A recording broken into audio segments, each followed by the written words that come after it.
This podcast is brought to you by the North Dakota Petroleum Foundation. Communities across North Dakota can see big possibilities for education, infrastructure, conservation, and more.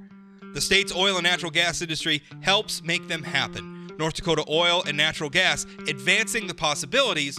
Learn more at ndpetroleumfoundation.org. Welcome to the Plain Talk Podcast. This episode, we are going to talk with two folks. They're going to be familiar names to you because they've been on the ballot in the past, one on the statewide ballot. Dr. Shelley Lenz, she's a veterinarian from the Dickinson-Killdeer area, and last year she ran to be governor of North Dakota. It was ultimately not a successful campaign, but now she is campaigning to be head of the North Dakota Democratic Party. Dr. Shelley, how are you? I'm doing well, Rob. Thank you. And the other... Good to be back on your show. Yeah, wonderful. Wonderful to have you. The other is Cesar Alvarez, who is running with Shelley. He would like to be vice chairman of the North Dakota Democratic-NPL. He's also run for the state legislature in the past. Cesar, how are you? Hi, good morning, Rob. Great to be here. Yeah, well, first of all, I think the obvious question, the question that jumps out to me every time we talk about leadership of the Democratic-NPL is, what are you going to do to improve things? And I mean, I'm not trying to be mean-spirited or anything, but I will tell you, every election cycle, I think, well, the Democrats have to make up some ground in legislative offices or maybe peel off a statewide office because, I mean, for one thing, the Republicans have just been dominant for so long. American politics tend to be cyclical. Sometimes the other party's time just comes around. Or, I mean, it's like you just couldn't do much worse, right? And then it happens, and then you kind of do worse. And I'm not trying to be silly or a jerk about it, but how in the world, and Shelley, we could start with you, and then we'll certainly get Cesar's input as well, but how in the world do you turn that around? So I think I agree with you. I see, the reason why I ran for governor is because I live in the reddest of red, and we're a one-party state, basically, and I ran for governor to see if I could solve some of the problems that are afflicting our rural towns and economies, etc. And what I found was running as a Democrat, and as you know, I'm a great-granddaughter of an original nonpartisan league, that the Democratic message is not reaching or connecting with North Dakotans, and largely we are a rural state. And so, and I think that we see that nationally as well. And so I was so inspired by my run and the platform of homegrown prosperity. The message that fits with rural North Dakota is homegrown prosperity and a government that works. And so that's where I feel that we really need to lift up our NPL roots and just start with a platform. Just scrap the current platform because it's too removed and it's not connecting with the voters, and going back to something more simple and active and focusing on that local economic prosperity, which raises all boats. And so that's why I would like to lead the Dem NPL farther. And in addition, the national Dems have lost the rural vote. They're not connecting. So I think it's up to us rural states to tell our national parties, whether it's Dem or Republican, what speaks to us, not the other way around. Not national parties telling us, state parties should be telling them. It's you said scrap, and maybe you've kind of already answered this question, but you talk about connecting with rural voters. Is it that they're not hearing the message, or they're not connecting to the message, or that they just reject the message? Because I kind of tend to think it's the latter. Like I think they're hearing Democrats just fine. I think they just don't want what you're promoting or what you have been promoting, and maybe that's what you meant by scrap the platform. Yeah. I would say both. I say we don't have enough messengers, and we don't have a message that's connecting to them. It just doesn't. Cesar, you want to be vice chair of the party? Same questions to you. How do Democrats? Is it the message or is it the connection? Scrap the platform? Where are you at on all this? Sure. Well, absolutely. I think Shelley really hit the head on the nail. Speaking about that, I think it's kind of an all of the above what you have just referenced. I think we do need more messengers, but we need more messengers who are local in the community because, as a party, as Democratic-NPLers, we're your neighbors. We are in the community. We're not a foreign, entity. We are part of every town in North Dakota. And I think we just need to do a better job of having our message shared by by people in the communities. And that also means our party showing up to our communities, being there, being good neighbors. And I think that's part of our message of what we're trying to bring, into this potentially new era of leadership at the Dem-NPL. But I completely understand and agree with the homegrown prosperity. That's what it takes. I think it's us focusing, not being so much mired in kind of the national discourse of things that happen. We got to go back to kind of our grassroots and kind of going back to our community and our local issues, the economic issues, the kitchen table issues, and not get so mired in national discourse and debates that are happening. Yeah. I think that's something too that kind of gets us caught up as we nationalize everything. And I think kind of helps us, it makes us all lose focus of the issues, that we're facing on a daily basis. I can agree with that. Give me some examples, Cesar, of what you consider to be kitchen table issues. I mean, what are the kitchen table issues that are disconnected from national that are going to win North Dakotans over? Sure. Well, I would say certainly on any, when I talk kitchen table issues, I mean the things that affect us on an everyday basis. Sure. It means a better quality of life. It means having good quality healthcare accessibility in our communities. It means having good paying jobs. It means, having just the education of our children as well. Really looking out for our future. And, those are things that I think about. One thing that's a struggle, I mean, because I agree with you about nationalize everything, but some of the issues that are very important to a lot of North Dakota kitchen tables are national issues. Now, the Biden administration just came in, and one of the first things he did, he's been issuing executive orders all over the place. And one of the first things he did is there's executive orders regarding the development of oil and gas on federal lands. There's an executive order about the Keystone XL pipeline, which doesn't have I'm going to say it's unimportant for North Dakota, but it does maybe pretend some things for people who are a little scared of what might happen with the still contested Dakota Access Pipeline. There are a lot of North Dakota kitchen tables to which that the oil and gas development, coal development, pipelines are extremely important. And before you even get to things like access to healthcare and everything else, we're talking about jobs. People who are working in these fields, or maybe they have a business in a oil patch community that is going to wither up and die if they don't have those oil workers in there stimulating the economy. So Shelley, I mean that just happened. That is the Democratic Party's leader kind of kicking oil country in the teeth, which is North Dakota. I mean, and I haven't heard a word from the Democratic-NPL about that. Well, you've heard from me, but I don't know how much you follow me on social media, but I don't really follow anybody on social media, to be honest. That's a good idea. That's probably smart, but that's exactly why I think a strong Dem state party that is a rural state. Energy and food, this is what I always say, energy and food will always come from rural areas. And those are two of our biggest industry. And those are, so we need to be making sure we shape the national party when it comes to energy and food. And so that's why having a strong Dem-NPL party in a rural state is important, especially right now. Cesar and I both are from the energy patch and food patch. And I'm experiencing this. I am a business in the oil patch, and the boom and bust cycle of what our past leadership for the last couple decades here in North Dakota did not prepare us, did not set us up for. Our towns are still really economically unstable.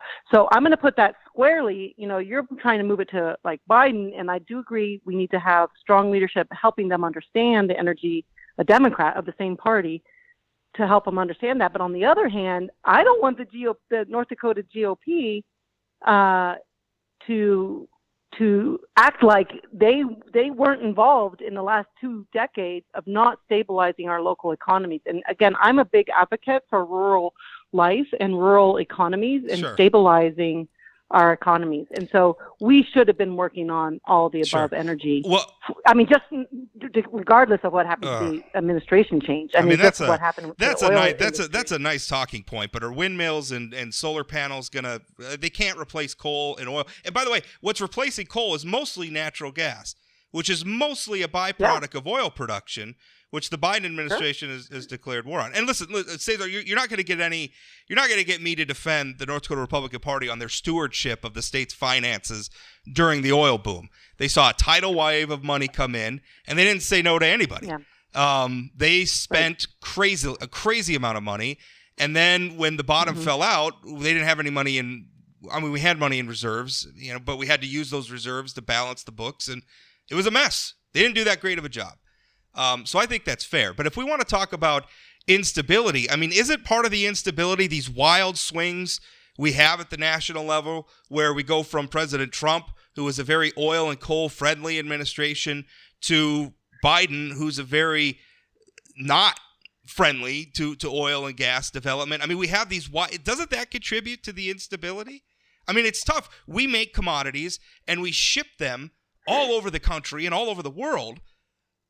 I mean, which makes sort of these national politics. North Dakota's well-being is inextricable from some of these national fights over trade policy and oil and gas regulation and everything else. Like you really can't untwine the two.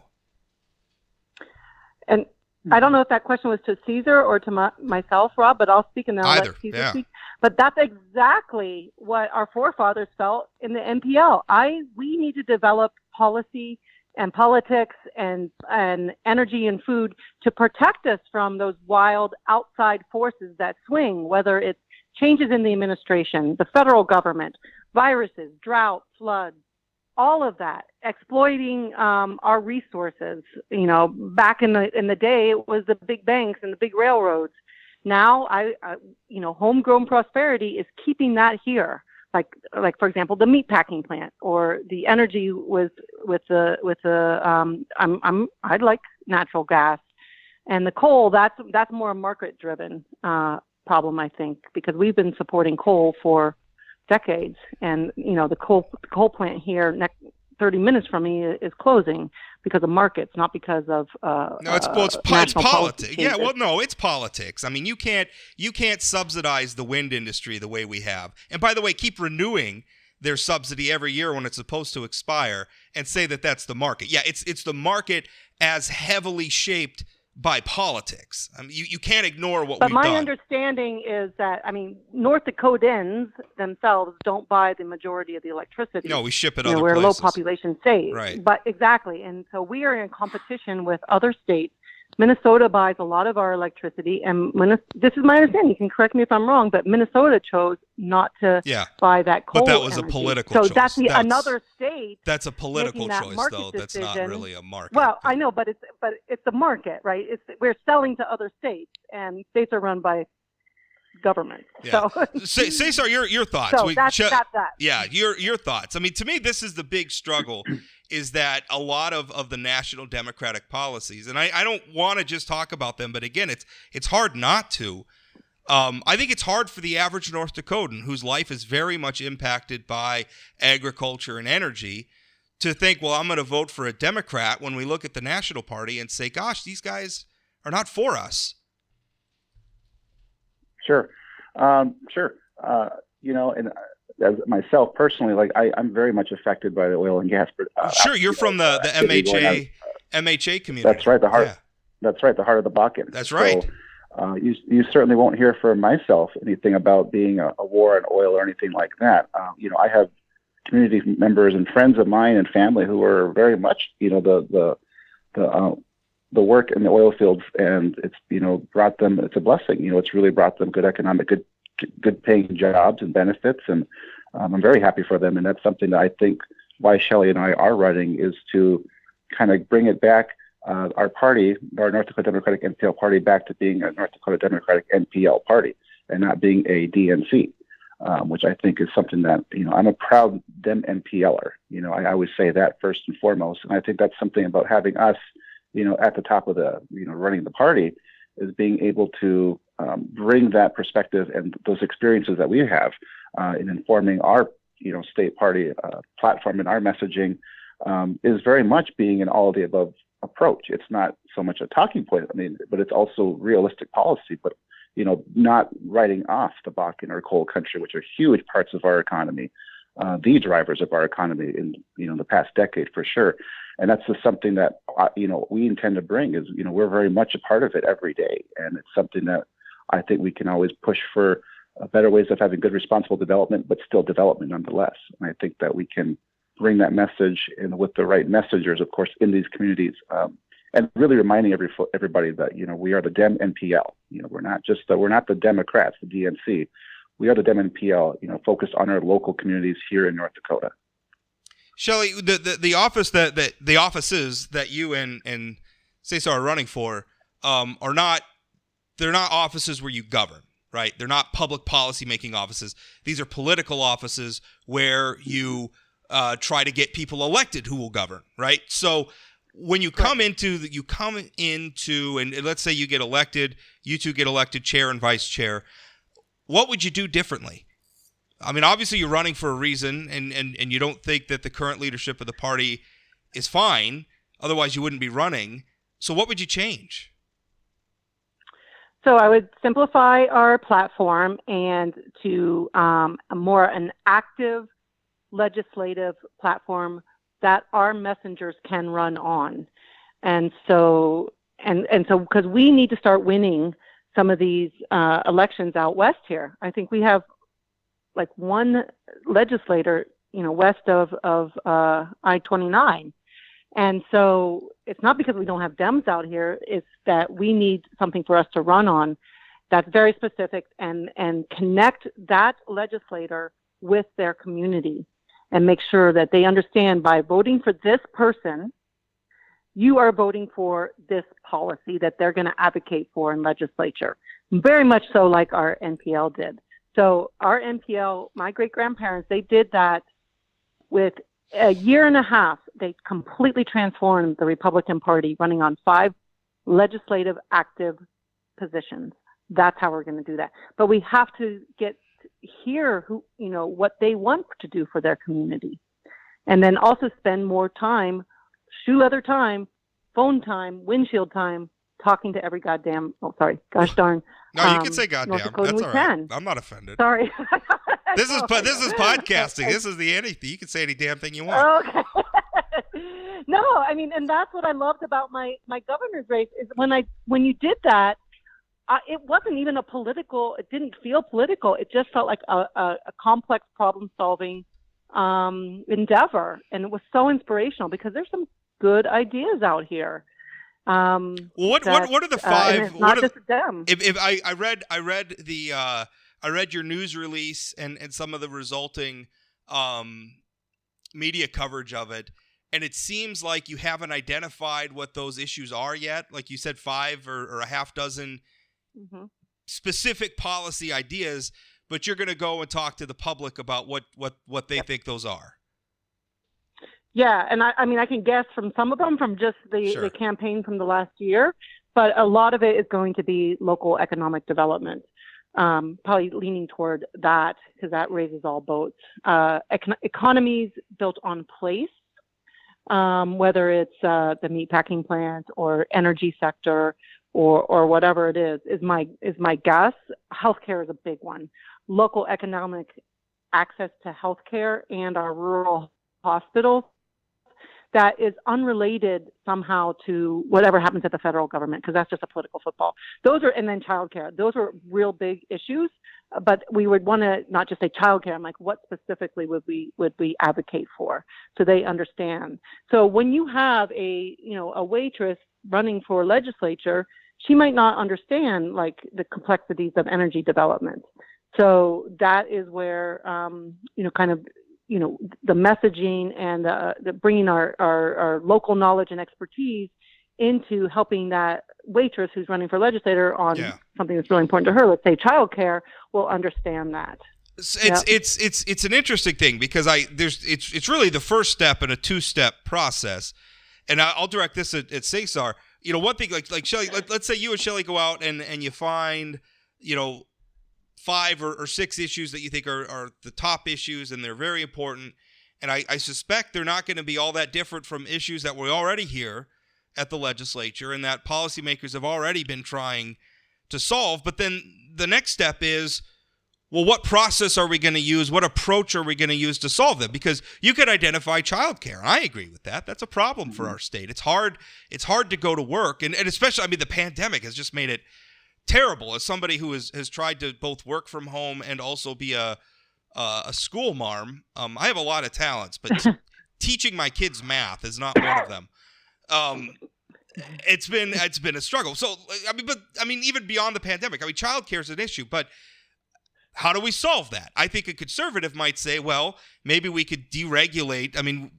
We have cities in the state that regulate the type of juice that daycares could serve. I think we could maybe back off some of that, make it easier for people who want to provide those services to enter the marketplace and provide it. Now that's me. That's a conservative approach. I've also seen proposals that we use legacy fund dollars to create a sort of a fund to pay for people's child care. And I got to tell you, as a conservative, I think that's a terrible idea. So, if you identify the right problems, if you don't offer solutions that resonate with North Dakotans, I don't think you're going to get anywhere. How do you cross that bridge as Democrats? So again, this is let's Cesar answer. Yeah. Okay, sorry. I'll just my 2 cents, and I'll defer, of course, to Shelley as well. Certainly, I think what it's going to entail of is, and I think that comes with our discussions we will be having across the state in the coming months with party leadership, of course, with district officers, and with just our neighbors and friends across the state. Ultimately, the election will be with party leadership, but it will be informed by our conversations and engagements we have in the coming weeks and months ahead. Because I can't sit here and tell you right now my prescription for better child care access in North Dakota at this very moment. Yeah. But I think that's something that we will certainly develop when we have these conversations with our neighbors and our friends across the entire state of North Dakota, and hearing the issues that are going on. If there's issues, and understanding the challenges that you're facing, in Fargo, and how that might relate to somebody in Crosby, for instance. They might be the same exact issues, or we might identify something different. But that's why we're having these conversations, to kind of identify the common threads that we can find that are real, tangible prescriptions to really improve the quality of life and care for our future North Dakotans, who are going to be in charge. One thing that is... I'm sorry, go ahead, Shelley. No, I was going to just kind of almost parrot that. Is like, as a small business person, childcare is a business. And so really working through those small business problem-solving techniques that we do, and you talk to the business owners, like, what would make it easier for you to, do better business? And so people have more access to this. That's an example. Yeah, I think North Dakotans are a very pragmatic lot. I think that we're less worried about ideology than we are about just things that work. I think there are many North Dakotans who would have no problem voting for. In fact, you roll back the clock to not that long ago, you had people like John Hoeven and Kent Conrad winning 70, around in the ballpark of 70% of the vote on the same ballot. That's a Republican and a Democrat with two pretty different approaches to public policy. North Dakotans will do that, but you have to give them the right thing to vote for. And just because we haven't heard from Cesar as much, one thing that has driven me a little bit nuts about your party, and you say, oh, sure, Rob Port, you don't like Democrats, you partisan ogre. But I will tell you one thing that really turns me off. As somebody who would vote, I once endorsed Cory Mock for Secretary of State. I don't know if people know that. I talked about it a lot. It was a long time ago, but I will vote for Democrats if they're the right Democrats. But one thing that kind of drives me nuts about your party is it seems like a lot of the messaging I see from the Dem-NPL is about kind of just mocking Republicans, forgetting that a lot of North Dakotans view themselves as Republicans and vote for Republican candidates. And when you mock Republicans, it's almost like you're sort of mocking them. I see a lot of messaging from the Dem-NPL that seems more geared towards trying to get a retweet from a New York Times columnist than resonating with North Dakotans. Do you share that view, or am I being unfair here in your estimation? No, sure. No, I do hear you out there, Rob, and I think those are conversations that Shelley and I have had, and that's just the person who I am. So I was very proud of my race when I ran at 16. We came up just short. Yeah, we're probably one of the closer races in North Dakota. Very and close, I was very proud of that. That's because that was because of the work I did and in door knocking and visiting with folks, and really just having honest conversations, and talking about local issues and not making it, not focusing on the national politics. And that's what kind of made things go as close as they did. And that's kind of the sentiment I have and just who I am. I have friends across the political spectrum that I listen to, and I love just hearing their ideas. And I will never vilify anyone if I disagree with you. I just think my way might be better, but I definitely, want to be, Sure. and I just believe that no party has a monopoly on all the right ideas. I agree with that. Who I am. Yeah. And I think that's the tone and messaging and tone matters. And that's, I think, what Shelley and I, and why we're a team together, is that's exactly how we're going to make inroads and make electoral gains in North Dakota, so that we're, more influential in our state politics and governance, is by showing up and visiting with our neighbors, no matter what your beliefs are. That's not even what we're asking you. We're here to talk about the issues, and not, like you said, not focusing on vilifying, the other side. That's, we could disagree on policy wise, but then this is what we have to say about why they're wrong and why we have a better prescription, without, like you're saying, vilifying the other side. And that's not something I don't think we intend to bring. And to answer your question, that's not my approach or who I am or what I ascribe to. It's Shelley, we live in an era where it seems like we have people on both sides who have become so convinced of the righteousness of their particular brand of politics that they're willing to use violence, to get their way. And it's whether we're talking about pipeline protesters or some of the things we're seeing in places like Portland, to the knuckle-dragging, brown-shirting, mouth-breathing troglodytes who attacked the United States Capitol not that long ago, as Congress was trying to certify the Electoral College votes. I mean, these are people I think who have become we are so right. We are justified in hurting or even just scaring other people to get our way. And we got to get away from that. When you say, nobody has a monopoly on all the right ideas, I agree with that 100%. I'll always be a conservative, and that's obviously that's where my thinking is. But we're just not listening to each other enough, right? It's all so wrapped up in my team versus your team. I'd like to get how do you do that when you're running to be head of the team, right? You're running. You and Cesar are running to be head coach and assistant coach, bench manager. Right? I'm a baseball fan, so bench coach of the Dem-NPL. How do you do that while simultaneously saying, hey, let's get away from the team? How do you run to be the head of the Democrats while also saying, hey, sometimes Republicans are right? Well, because I already do it. I mean, I live in the reddest of red, and I feel, our platform isn't anti-Republican, and that would be just, I'd be such a hypocrite because I live in part of the reddest red of North Dakota, and there's nothing. Most of my community members we have shared values, and I would call myself a conservative as well. We can't thrive in rural America without being conservative, and that means we look out for our own. And when we look out for our own, sometimes you recognize, okay, he's a crazy, but he's my crazy, and I know his sister, and we all get that. So it's really about when you're resorting to violence.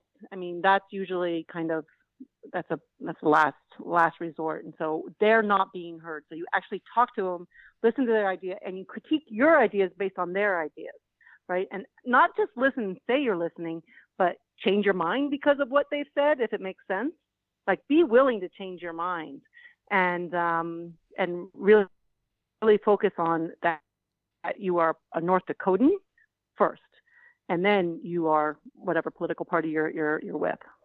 Well, it's just talking to them. I told you too that this would be a 30-minute interview, and we're coming up on that exactly, which probably just speaks to my wonderful skills as a podcasting host.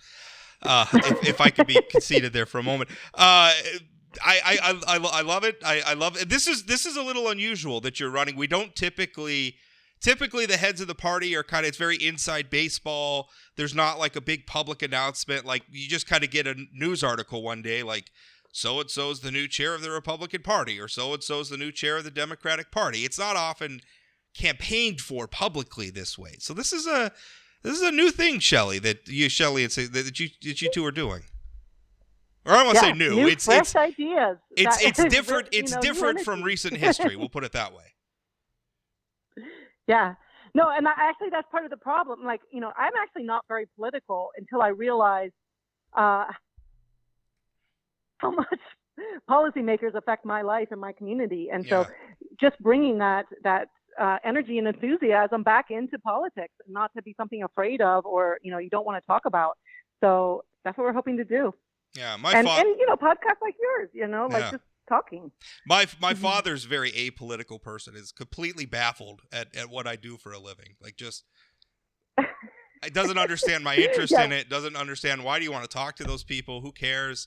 Which I also think is we're Alaskans, so I think it's a very Alaskan sentiment. Like we'll just go off in the woods and leave us alone. But that's I don't know.